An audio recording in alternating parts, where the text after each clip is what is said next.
ओम अज्ञानतिमिरान्धस्य ज्ञानाञ्जनशलाकया चक्षुरुन्मीलितं येन तस्मै श्रीगुरवे नमः। श्रीचैतन्यमनोभीष्टं स्थापितं येन भूतले स्वयं रूपः कदा मह्यं ददाति स्वपदान्तिकं। वन्देऽहं श्रीगुरुं श्रीयुतपदकमलं श्रीगुरून् वैष्णवांश्च। श्रीरूपं सागरजातं सहगणा रघुनाथान्वितं तं सजीवं साद्वैतं सावधूतं परिजनसहितं कृष्णचैतन्यदेवं श्री राधा कृष्ण पादान सहगण ललिता श्री विशाखान्विताश्च। जय श्री कृष्ण चैतन्य प्रभु नित्यानंद श्री अद्वैत गदाधर शिवासादि गौर भक्तवृंद। हरे कृष्ण कृष्ण कृष्ण हरे हरे, हरे राम राम राम हरे हरे। चैतन्य चरितामृत आदि लीला और 5वां अध्याय चल रहा है हमारा। इसमें हम थे श्लोक संख्या 51 का पढ़पोट चल रहा है। 51 का पढ़पोट, तो जिसमें कि श्रील प्रभुपाद कह रहे हैं, जहाँ से मैं लूँगी ये पैराग्राफ है। मूल कारण को न जानकर प्रकृति को सर्वे सर्वा मानना अज्ञान है, अज्ञानता है। चैतन्य महाप्रभु इसी अज्ञान अंधकार को दूर करने और आध्यात्मिक जीवन का स्फुलिंग जलाकर समस्त जगत को प्रकाशित करने के लिए प्रकट हुए। ठीक है,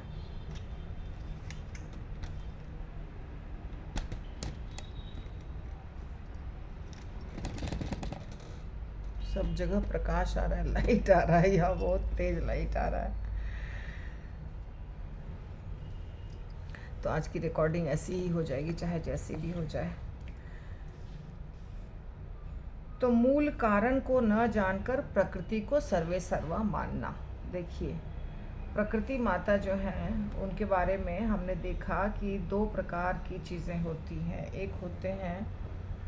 एक होता है प्रधान और एक होता है माया। प्रधान यानी कि जो मटेरियल है, पृथ्वी जल अग्नि वायु आकाश इत्यादि, और माया यानी कि प्रकृति माता जो वो पैदा करेंगी। और कुल मिला करके, दोनों को मिला करके इसको क्या कहते हैं? इसको कहते हैं प्रकृति। तो ये सच्चाई है। माया जिस प्रकार कृष्ण की शक्ति से कार्य करती है, इसकी व्याख्या करने के लिए चैतन्य चरितामृत के रचयिता अग्नि में रखी लौह शलाका का दृष्टांत प्रस्तुत करते हैं। यद्यपि यह शलाका अग्नि नहीं होती, लेकिन यह लाल होकर अग्नि जैसा कार्य करती है। बहुत अच्छा उदाहरण है।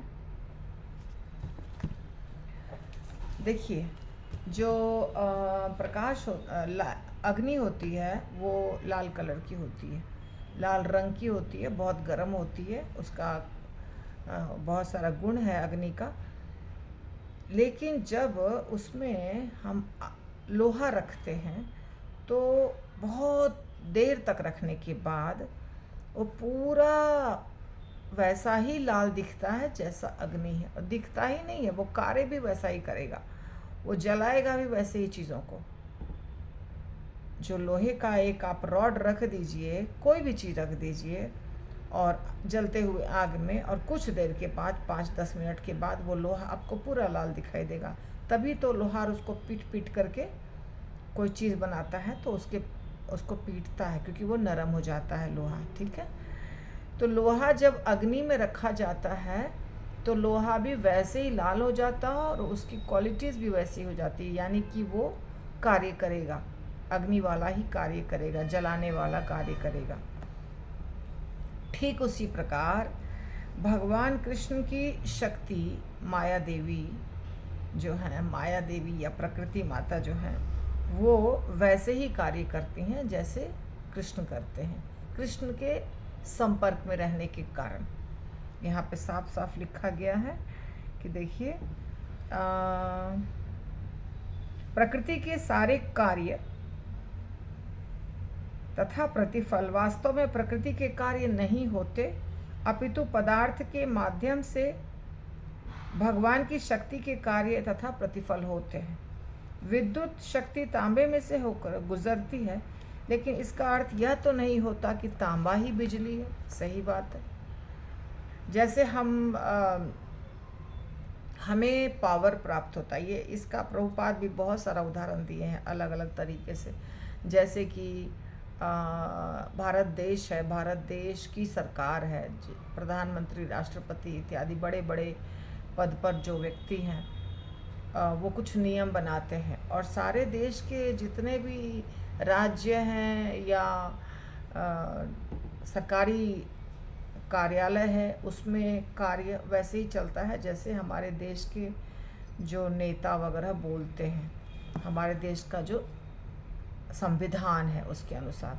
तो एकदम छोटा सा व्यक्ति है, कोई चपरासी है या पुलिस का एक छोटा सा कांस्टेबल है, वो आपको यदि बोलता है कि ये नहीं चलेगा, या तुम आधार कार्ड दिखाओ या तुम अपना पैन कार्ड दिखाओ, लाइसेंस, ड्राइविंग लाइसेंस दिखाओ, आप उसको नहीं बोल सकते कि नहीं नहीं तुमको थोड़ी दिखाऊंगा, मैं दिखाऊंगा देश के प्रधानमंत्री को या राष्ट्रपति को। नहीं बोल सकते हैं, क्योंकि आपको पता है कि राष्ट्रपति मालिक है देश का, एक तरह से चलाने वाले हैं, हेड हैं, परंतु ये छोटा सा जो आदमी है ना, ये भी देश को ही रिप्रेजेंट कर रहा है, कांस्टेबल भी।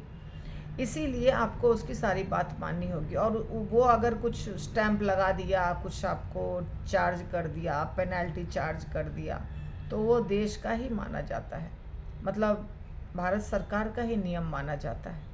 उसके पास भी पूरी ताकत होती है, छोटे से आदमी के पास भी पूरी ताकत होती है। ठीक इसी प्रकार माया देवी जो भी करती हैं, यानी प्रकृति माता जो भी करती हैं या प्रकृति जो भी करता है, वो सब कुछ समझिए कृष्ण कर रहे हैं। कृष्ण की ही शक्ति कार्य कर रही है प्रकृति के रूप में। जैसे एक और उदाहरण प्रभुपाद ने दिया कि तांबे के तार से बिजली गुजरती है। तांबा का तार बिजली नहीं है, लेकिन तांबा का तार बिजली को पास कराने का माध्यम है। एक स्थान से दूसरे स्थान तक बिजली पास करती है तांबे के तार के द्वारा। ठीक है, ये भी एक उदाहरण दे दिया। लोहा वाला भी उदाहरण दे दिया कैसे काम करता है अग्नि में। तो यह विद्युत शक्ति एक दक्ष प्राणी के नियंत्रण में शक्ति घर में उत्पन्न की जाती है, पावर हाउस में। इसी तरह प्राकृतिक नियमों की जादूगरी के पीछे एक महान जीव रहता है, जो पावर हाउस के यांत्रिक इंजीनियर जैसा पुरुष होता है। उसी की बुद्धि से संपूर्ण विराट जगत नियमित रूप से परिचालित होती है। कहने का मतलब ये प्रकृति हमें दिखाई दे रही है, हमें सूर्य, चंद्रमा, तारे, ग्रह, नक्षत्र घूमते हुए दिखाई दे रहे हैं। बहुत सारी चीज़ें इस दुनिया में दिखाई दे रही हैं कि हो रही है, कार्य हो रहा है, बड़ा सिस्टमैटिकली हो रहा है कार्य। मनुष्य जितना सिस्टमैटिकली कार्य करता है, उससे बहुत ज़्यादा अच्छे तरीके से सिस्टमैटिकली कार्य प्रकृति कर रही है। तो प्रकृति दिखाई दे रही है, पर उसके पीछे एक पुरुष है जिसके द्वारा कार्य हो रहा है। प्रकृति स्वयं कुछ कार्य नहीं कर सकती। ठीक है ना, यही बात। जैसे कि बिजली बनता है पावर हाउस में, और पावर हाउस से बिजली सप्लाई होकर हमारे घर तक पहुंचता है। हमारे घर में बिजली आ गई, हम ये कार्य, फ्रिज चला लिए, वॉशिंग मशीन चला लिए, हम मिक्सर ग्राइंडर चला लिए, कहीं पे हीटर चला लिए, सब कुछ कार्य हम कर रहे हैं। पर ये आ कहाँ से रही है बिजली? एक मेन स्थान है जहाँ से बिजली आ रही है। अगर उस स्थान पे बिजली नहीं रहे या वहाँ से सप्लाई कट जाए, तो यहाँ पे ये सब तार वार सब बेकार हो जाएगा, कुछ भी काम का नहीं रहेगा। ठीक है, तो भौतिक कार्यों को प्रत्यक्ष रूप से उत्पन्न करने वाले प्रकृति के गुण भी मूलतः नारायण द्वारा सक्रिय बनाए जाते हैं। एक सरल उदाहरण से यह बात स्पष्ट हो जाएगी। जब कुम्हार मिट्टी से घड़ा तैयार करता है, तो कुम्हार का चाक, उसके औजार तथा स्वयं कुम्हार उस घड़े के बाह्य कारण होते हैं, लेकिन कुम्हार सूक्ष्म कारण होता है। उसी प्रकार नारायण समस्त भौतिक सृष्टियों के प्रधान कारण हैं, जबकि भौतिक प्रकृति पदार्थ के उपादानों की पूर्ति करती है। अतएव नारायण के बिना सारे कार्य वैसे ही व्यर्थ हैं, जैसे कि कुम्हार के बिना उसका चाक अन्य औजार व्यर्थ होता है। कुम्हार मिट्टी का घड़ा बनाता है, उसके लिए चाक होता है, मिट्टी होती है, पानी होता है, और उसको कुम्हार चलाता है और मिट्टी पानी घोल करके लोंदा बना के और उसके ऊपर घुमा के चाक से घड़ा बनाता है। घड़ा जो बन रहा है उसमें क्या दिखाई दे रहा है? उसमें कुम्हार दिखाई दे रहा है क्या? घड़े में कुम्हार कहीं नहीं दिखाई दे रहा है। घड़े में दिखाई दे रहा है मिट्टी और पानी। पानी भी सूख गया है, पर पहले पानी था, बाद में तो पानी सूख गया। केवल मिट्टी का बना हुआ घड़ा है और कुछ भी नहीं दिखाई देता है उसमें। परंतु उसके पीछे कुम्हार था। यदि कुम्हार नहीं होता तो घड़ा नहीं बनता। चाक भी दिखाई नहीं दे रहा है। घड़ा तैयार है, उसमें क्या दिखाई दे रहा है? केवल मिट्टी दिखाई दे रहा है, पका हुआ मिट्टी बस। पर उसके पीछे उसमें पानी डाला गया था, उसको चाक के ऊपर रखा गया था, और एक कुम्हार नाम का एक व्यक्ति था, कुम्हार, जिसने उसको घुमा घुमा के अपने हाथों से बनाया। दिखाई तो नहीं दे रहा है। इसी प्रकार भगवान दिखाई नहीं देते हैं, पर सृष्टि में जितने कार्य होते हैं सब के पीछे भगवान रहते हैं। उसके बिना सृष्टि नहीं होगी।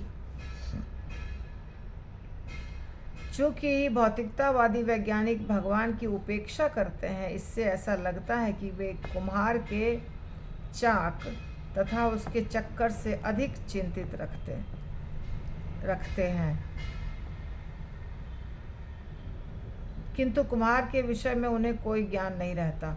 अतएव आधुनिक वैज्ञानिक ने अपूर्ण ईश्वर विहीन सभ्यता को जन्म दिया है, जो परम कारण के विषय में पूर्णतः अनभिज्ञ है।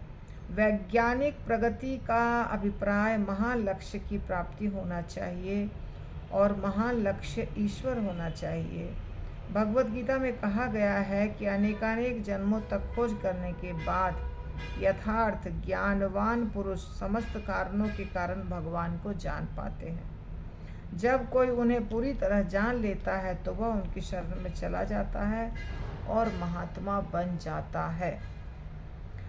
तो वैज्ञानिक जो होते हैं वो सिर्फ उन चीज़ों पर विश्वास करते हैं जो उनको दिखाई देता है, सुनाई देता है, जिसको वो छू सकते हैं।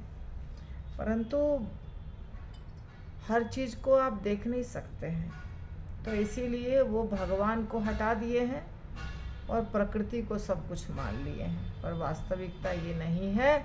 वास्तविकता ये है कि प्रकृति अपने आप कुछ कार्य नहीं कर सकती। उसके पीछे पुरुष का होना आवश्यक है, और पुरुष है भगवान। ठीक है, अगला श्लोक हम देखेंगे। भगवद गीता, प्रभुपाद ने कहा है, भगवद गीता में कहा गया, मनुष्यानाम सहस्त्रेषु, वही प्रभुपाद लिख रहे हैं, मनुष्यानाम सहस्त्रेषु कश्चित यतते सिद्धाय यततामपि सिद्धानाम कश्चित माम वेत्ति तत्वतः। बहुत जन्मों के तक प्रयास करने के बाद, बहुत जन्मों तक खोजने के बाद व्यक्ति को भगवान मिलते हैं। कोई महात्मा पुरुष बन सकता है, कोई महात्मा बनता है, एकाएक कोई कुछ नहीं कर सकता है। तो ये जो वैज्ञानिक हैं जिनको भगवान नहीं प्राप्त हो रहे हैं या भगवान को नहीं समझ रहे हैं, वो नहीं संभव है कि भगवान को समझ जाएंगे। जब तक शरण में नहीं जाएंगे, जब तक थोड़ी बहुत भक्ति शुरू नहीं करेंगे, जब तक किसी वैष्णव की कृपा नहीं होगी प्राप्त, तब तक ये संभव नहीं है। अगला श्लोक, अब हम छोटा छोटा श्लोक है वो पढ़ते हैं। वैकुंठ बेड़िया एक आछे जल निधि, अनंत अपार तार नाही को अवधि। वैकुंठ के चारों ओर अथाह जल, अपार जल राशि है जो अगाध और असीम है। यही कारण सागर। वैकुंठ के बाहर क्या है? कारण सागर। कारण सागर, जल निधि यानी हालांकि कारण सागर तो इसके बाहर है, ब्रह्मांडों के बाहर है, पर यहाँ लिखा है वैकुंठ के चारों ओर अपार जल राशि है जो अगाध है और असीम है। देखते हैं आगे क्या लिखते हैं। वैकुंठेर पृथ्व्यादि सकल चिन्मय माइक भूतेर तिथि जन्म नाही होय। वैकुंठ की पृथ्वी जल अग्नि वायु तथा आकाश सभी आध्यात्मिक है, वहाँ भौतिक तत्व तो नहीं पाए जाते। यानी वैकुंठ में भगवान के धाम में जो भी चीज़ होती है, मिट्टी है, हवा है, पानी है, वहाँ भी सब कुछ है। वहाँ भी ऐसा ही दिखता है, हवा पानी मिट्टी, परंतु वो सब क्या रहता है, दिव्य रहता है, आध्यात्मिक रहता है, वो भौतिक नहीं रहता, पदार्थ नहीं होता, वो सब चिन्मय होता है। चिन्मय जल से ही परम कारण जार एक कणा गंग पतित पावन। अतएव परम कारण स्वरूप कारण सागर का जल आध्यात्मिक है। पवित्र गंगा नदी उसकी एक बूंद मात्र होकर पतितात्माओं को शुद्ध बनाती है। तो ये उसी की बात कर रहे हैं, कारण सागर। कारण सागर का ही जल आया है धरती पर, जिसको हम गंगा माता कहते हैं, जो वामन देव के अंगूठे से, अंगूठे को जब टच किया था वामन देव ने, हाथ के अंगूठे को नहीं, अपने चरण कमल के अंगूठे को, उनका चरण कमल जब ऐसे टच किया था, ब्रह्मांड को भेद कर दिया था, छेद कर दिया था, और वहाँ से कारण सागर का जल आ गया था। और सबसे पहले ब्रह्मा जी के लोक में आया, क्योंकि सबसे ऊपर ब्रह्मा जी का लोक है, फिर नीचे स्वर्ग लोकों में आया, बाद में धरती पर आया। तो कारण सागर का जल आया, और आज तक उस जल, यानी कि वो जल, उसमें चाहे कितना भी कचरा मिला दीजिए, पर वो कभी भी सड़ता नहीं है। उसके अंदर इतना दिव्य गुण है, आप सोच सकते हैं। कारण सागर का जल होने के कारण हमेशा वो पवित्र रहता है और सबको पवित्र करता है। सेहित कारणार्णवे सेही संकर्षण आपनार एक अंशे करे न शयन। उसी कारण सागर में संकर्षण यानी कारणोदक्षाई विष्णु लेटते हैं। यहाँ पे संकर्षण लिखा है, पर कारणोदक्षाई विष्णु के बारे में ही बात कर रहे हैं। महत्सष्टा पुरुष तिहो जगत कारण आदि अवतार करे माया ईक्षण। वह समस्त भौतिक शक्ति का सृजन करता प्रथम पुरुष के नाम से जाना जाता है। वह समस्त ब्रह्मांडों का कारण एवं प्रथम अवतार है और माया के ऊपर अपनी दृष्टि फैलाता है। तो माया शक्ति रहे कारण आब्धिर बाहिरे कारण समुद्र माया परशिते नारे। माया शक्ति कारण सागर के बाहर निवास करती है, माया इसके जल को छू नहीं सकती। तो कारण सागर में भगवान लेटे रहते हैं, पर माया देवी कारण सागर में नहीं रहती हैं, वो कारण सागर से बहुत दूर खड़ी रहती हैं और भगवान उसको देखते हैं। माया देवी कारण सागर को छू नहीं सकती। हाँ, इतना पर ही आज का क्लास समाप्त करते हैं। श्रील प्रभुपाद की जय।